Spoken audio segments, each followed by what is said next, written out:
L'histoire des 4 grands imams de l'islam est l'une des plus belles pages de la civilisation musulmane. 4 hommes, 4 vies remplies de science, de patience, d'épreuve et de sincérité. Leurs noms ont traversé les siècles. Abu Hanifa, Malik ibn Anas, Ash-Shafi'i et Ahmad ibn Hanbal. Leurs enseignements ont façonné la jurisprudence islamique et continuent encore aujourd'hui d'éclairer des millions de musulmans à travers le monde. Pourtant, derrière leurs écoles juridiques célèbres se cachent avant tout des hommes pieux, humbles et profondément attachés au Coran et à la Sunna. Assalamu alaykum wa rahmatullahi wa barakatuh. Aujourd'hui, nous allons voyager ensemble dans l'histoire des 4 grands imams de l'islam sunnite.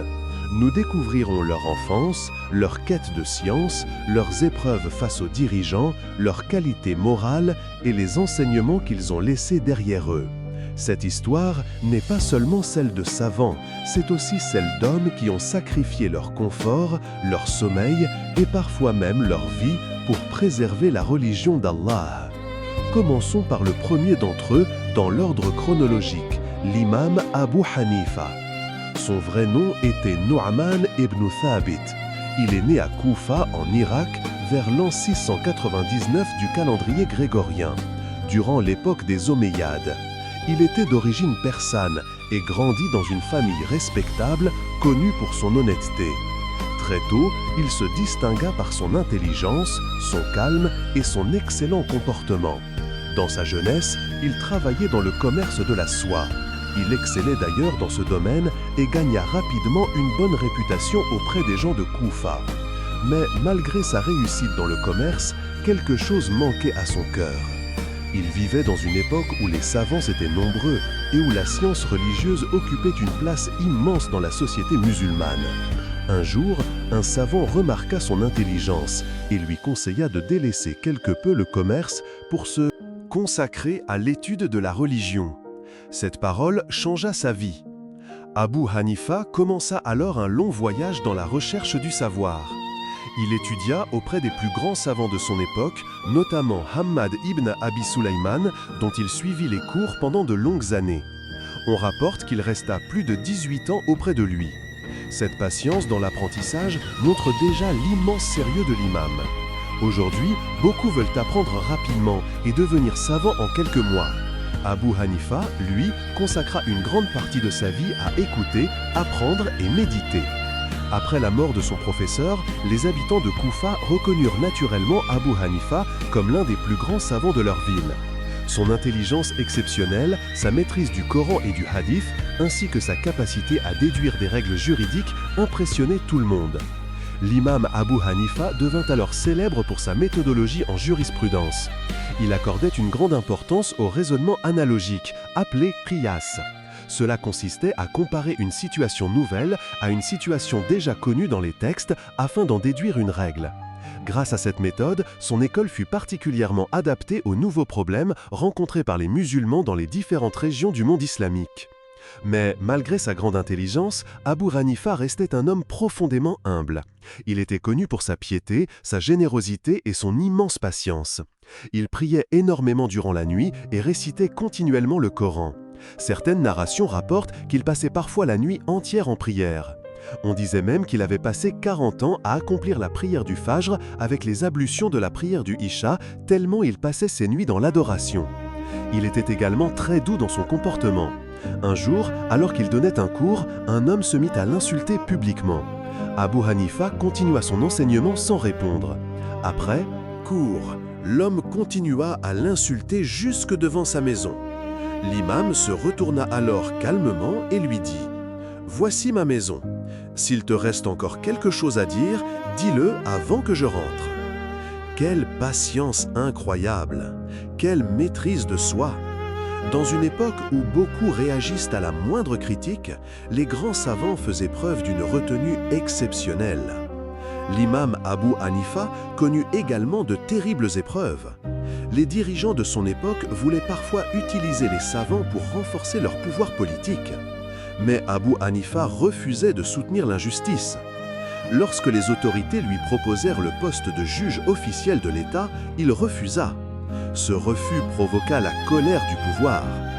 Le calife Al-Mansour ordonna alors son arrestation. Abu Hanifa fut emprisonné et torturé.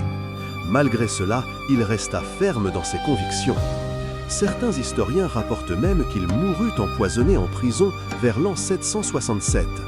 Jusqu'à son dernier souffle, il refusa de vendre sa religion pour obtenir les faveurs des dirigeants. Sa mort bouleversa profondément les musulmans. Des milliers de personnes assistèrent à sa prière funéraire à Bagdad. Son école juridique, l'école hanafite, se répandit ensuite dans une immense partie du monde musulman, notamment en Turquie, en Asie centrale, en Inde, au Pakistan et dans d'autres régions. Mais au-delà de ses connaissances, Abu Hanifa nous laisse surtout l'image d'un homme sincère. Un homme qui préférait la prison plutôt que de compromettre sa foi. Un homme qui passait ses nuits à pleurer devant Allah. Un homme dont le comportement poussait même des non-musulmans à embrasser l'islam. Après Abu Hanifa vient le deuxième grand imam, Malik ibn Anas. L'imam Malik naquit à Médine vers l'an 711. Contrairement à Abu Hanifa qui vivait en Irak, Malik grandit dans la ville même du prophète Muhammad sallallahu alayhi wa sallam. Médine était alors un immense centre de sciences où vivaient encore les descendants des compagnons du prophète. Dès son plus jeune âge, Malik mémorisa le Coran puis se consacra à l'étude du hadith. Il possédait une mémoire extraordinaire et un immense respect pour la science religieuse. Sa mère joua un rôle très important dans son éducation. Elle lui disait « Va auprès de Rabia et apprends de son comportement avant d'apprendre de sa science ». Cette parole montre déjà une réalité essentielle. Dans l'islam, la science sans le bon comportement n'a pas de valeur. L'imam Malik étudia auprès de nombreux savants de Médine. Il apprit les hadiths, les avis des compagnons et la jurisprudence. Très jeune, les grands savants reconnurent son immense savoir. On l'autorisa même à enseigner et à donner des fatwas alors qu'il n'avait qu'une vingtaine d'années. Il choisit la mosquée du prophète sallallahu alayhi wa sallam comme lieu d'enseignement. Rapidement, des foules immenses vinrent assister à ses cours. Des étudiants arrivaient de toutes les régions du monde musulman pour apprendre auprès de lui. L'imam Malik était particulièrement connu pour son respect immense envers le prophète sallallahu alayhi wa sallam. On rapporte qu'il ne montait jamais à cheval dans Médine par respect pour la terre où reposait le messager d'Allah sallallahu alayhi wa sallam. Lorsqu'il enseignait les hadiths, il faisait ses ablutions, se parfumait et s'asseyait avec dignité. Il considérait que transmettre les paroles du prophète était un immense honneur. Son ouvrage le plus célèbre est Al-Muwatta, l'un des premiers grands recueils de hadiths et de jurisprudence de l'histoire musulmane. Ce livre devint une référence majeure pour les savants. L'imam Malik se distinguait aussi par sa prudence dans les fatwas. Contrairement à certaines personnes qui répondent rapidement à toutes les questions, Malik réfléchissait énormément avant de parler.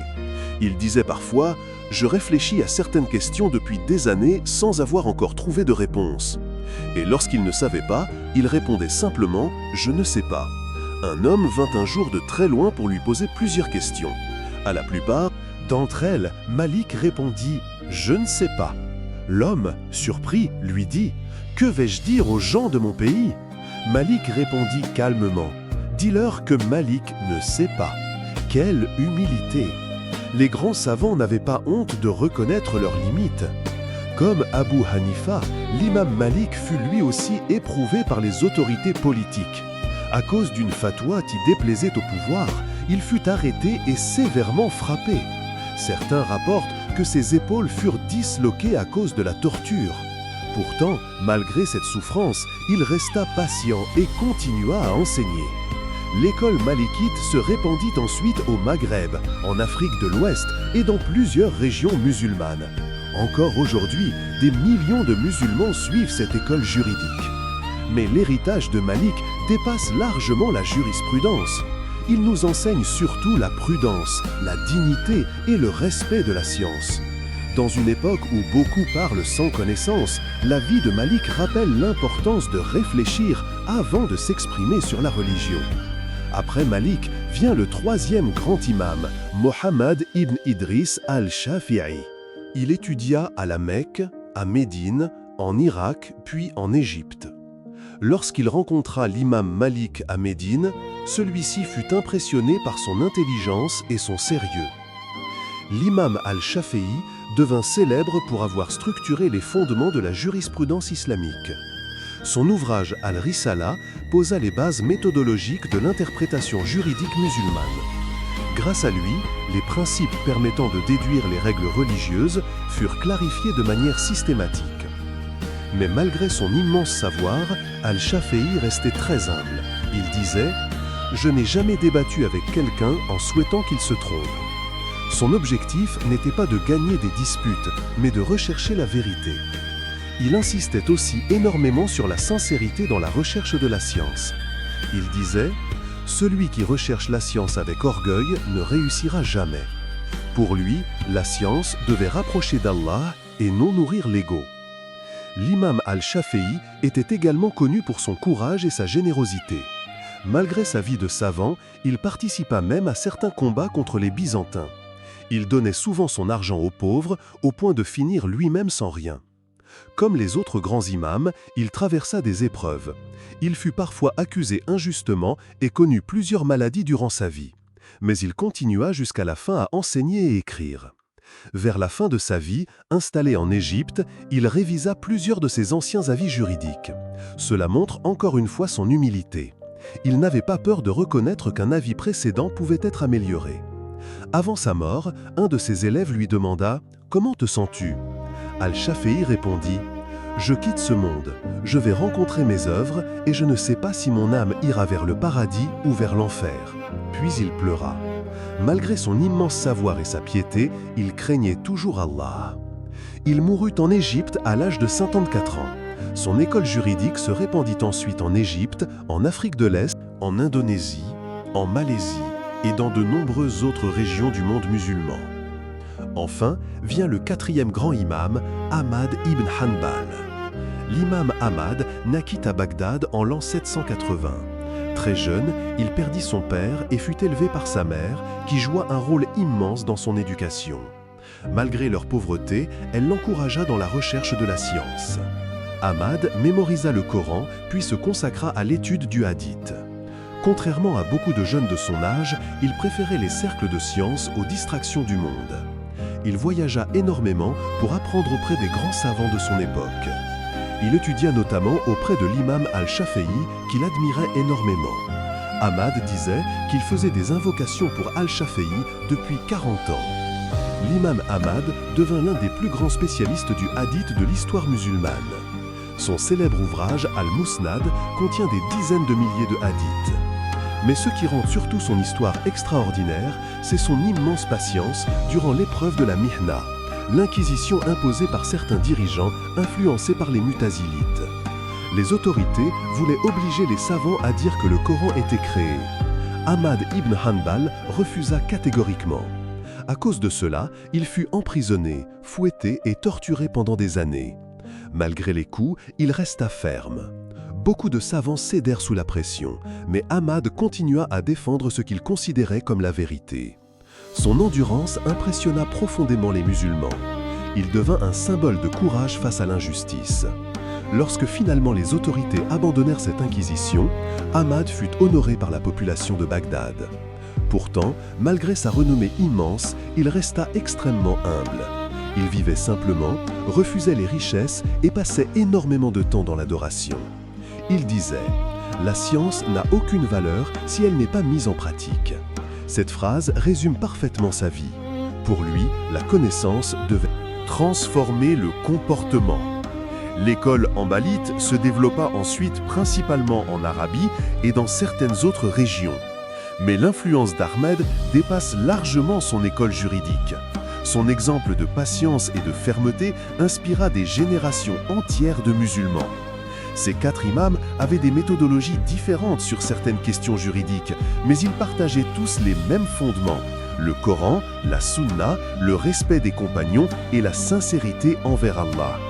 Malheureusement, certaines personnes transforment aujourd'hui ces différences juridiques en cause de division. Pourtant, les 4 imams eux-mêmes se respectaient énormément. Ahmed admirait Al-Shafi'i, Al-Shafi'i admirait Malik, Malik respectait Abu Hanifa malgré certaines divergences. Aucun d'entre eux ne prétendait posséder toute la vérité. Ils savaient que l'erreur fait partie de l'effort d'interprétation humain. Leur objectif n'était pas de créer des sectes opposées, mais d'aider les musulmans à comprendre la religion. Leur vie nous enseigne aussi plusieurs leçons essentielles. La première leçon est l'importance de la sincérité. Tous ces imams recherchaient avant tout l'agrément d'Allah et non la célébrité. La deuxième leçon est la patience face aux épreuves. Chacun d'eux fut persécuté, emprisonné ou critiqué, mais aucun ne renonça à ses principes. La troisième leçon est l'humilité. Malgré leur immense savoir, ils disaient souvent « je ne sais pas ». La quatrième leçon est le respect de la science. Ils passaient des années à étudier avant d'enseigner aux autres. Enfin, leur histoire nous rappelle que la réforme de la communauté commence par la science, le bon comportement et la sincérité. Aujourd'hui encore, des millions de musulmans suivent leurs enseignements.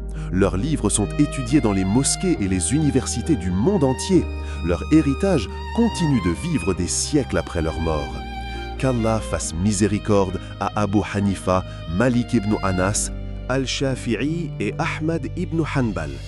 Qu'il nous accorde la sincérité dans la recherche de la science, la patience dans les épreuves et l'humilité des grands savants. Et Allah est plus savant. Mais l'histoire des 4 grands imams ne se limite pas seulement à leurs connaissances ou à leurs ouvrages. Ce qui rend leur héritage si puissant jusqu'à aujourd'hui, c'est la manière dont ils vivaient leur foi au quotidien. Ils ne voyaient pas la science comme un moyen de dominer les gens ou d'obtenir un statut social. Pour eux, la science était une responsabilité immense devant Allah. Les savants de cette époque avaient peur de parler sans preuve. Ils redoutaient de prononcer une parole qui pourrait égarer quelqu'un. Voilà pourquoi ils passaient parfois des nuits entières à réfléchir à une seule question religieuse. L'imam Malik disait qu'il arrivait qu'on lui pose une question et qu'il passe toute la nuit à y réfléchir avant de répondre.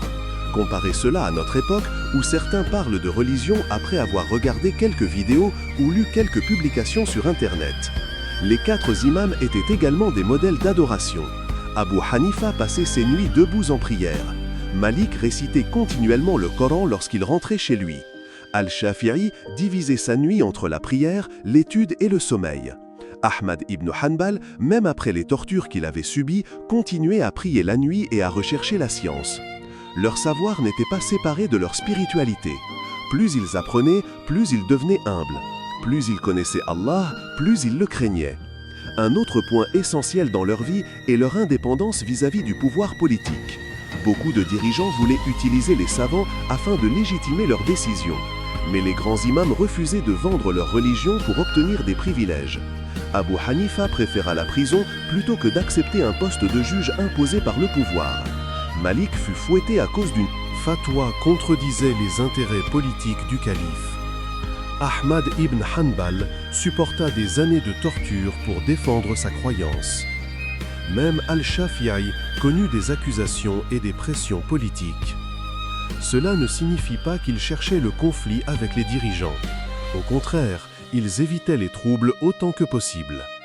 Mais lorsqu'il fallait choisir entre la vérité et les intérêts du pouvoir, ils choisissaient Allah. Leur courage impressionna profondément les musulmans de leur époque. Car il est facile de parler lorsque tout va bien. Mais rester ferme lorsqu'on risque la prison, la torture ou la mort demande une foi immense. Il faut également comprendre que ces 4 imams vivaient dans des contextes très différents. Abu Hanifa vivait dans une région où les nouvelles situations juridiques étaient nombreuses à cause de la diversité des peuples et des cultures. Cela explique pourquoi son école accorda une grande place au raisonnement analogique. L'imam Malik, lui, vivait à Médine, la ville du prophète, sallallahu alayhi wa sallam. Les traditions des habitants de Médine avaient pour lui une grande importance car beaucoup étaient les descendants directs des compagnons. Al-Shafi'i voyagea énormément entre différentes régions du monde musulman. Il chercha à harmoniser les méthodologies existantes et à établir des principes clairs pour la jurisprudence. Quant à Ahmad ibn Hanbal, il accordait une immense importance au hadith et se montrait extrêmement prudent avec les raisonnements trop spéculatifs. Malgré leurs différences méthodologiques, ils se respectaient mutuellement. Et cela est une immense leçon pour les musulmans aujourd'hui. Les divergences juridiques ne doivent pas mener à la haine ou au fanatisme. L'imam al-Shafi'i disait une phrase magnifique. « Mon avis est juste mais peut contenir une erreur, et l'avis de l'autre est erroné mais peut contenir une part de vérité. » Regardez l'humilité de ces hommes. Aujourd'hui, certains musulmans se disputent violemment pour des questions secondaires alors que les grands savants eux-mêmes se respectaient malgré leurs divergences. Les 4 écoles sunnites ont toutes servi l'islam. Chacune a préservé des connaissances précieuses et développé des méthodologies utiles pour comprendre la religion. Elles ne sont pas des religions différentes, mais des chemins juridiques fondés sur les mêmes sources, le Coran et la Sunna. Il est aussi important de parler du rapport qu'avaient ces imams avec leurs élèves. Ils ne cherchaient pas à créer des disciples aveugles. Au contraire, ils encourageaient leurs étudiants à rechercher la preuve. Abu Hanifa disait « Il est interdit à celui qui ne connaît pas mes preuves de donner des fatwas selon mes paroles. » Malik disait « Tout homme peut voir ses paroles acceptées ou rejetées, sauf l'occupant de cette tombe, en désignant la tombe du prophète sallallahu alayhi wa sallam. » Al-Shafi'i disait « Si un hadith authentique contredit ma parole, alors jetez ma parole contre le mur. » Et Ahmed ibn Hanbal déconseillait à ses élèves de le suivre aveuglement sans preuve. Regardez leur sincérité. Ils ne voulaient pas être suivis pour leur personne, mais pour la vérité qu'ils transmettaient.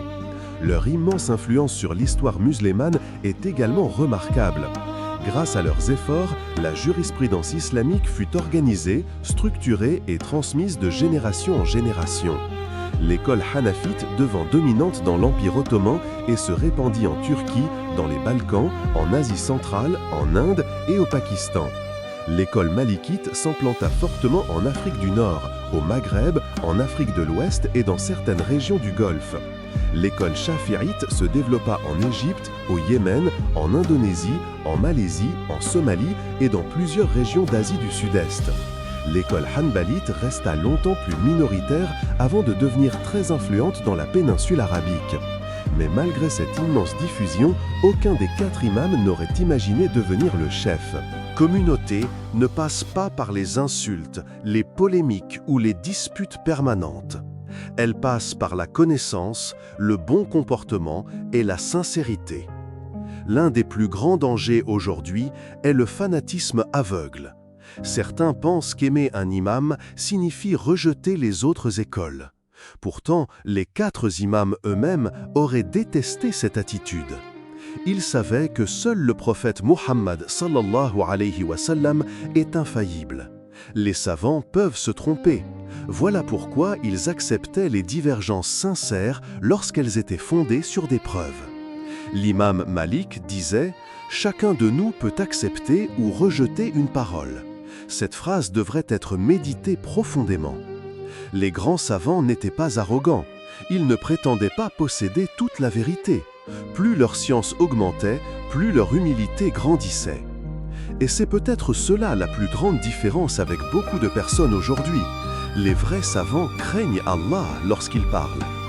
Enfin, l'histoire des 4 imams nous rappelle que la grandeur dans l'islam ne vient ni de la richesse, ni du pouvoir, ni de la célébrité. Elle vient de la sincérité, de la science utile et des bonnes œuvres. Des siècles après leur mort, leur nom continue d'être mentionné dans les mosquées, les universités et les livres du monde entier.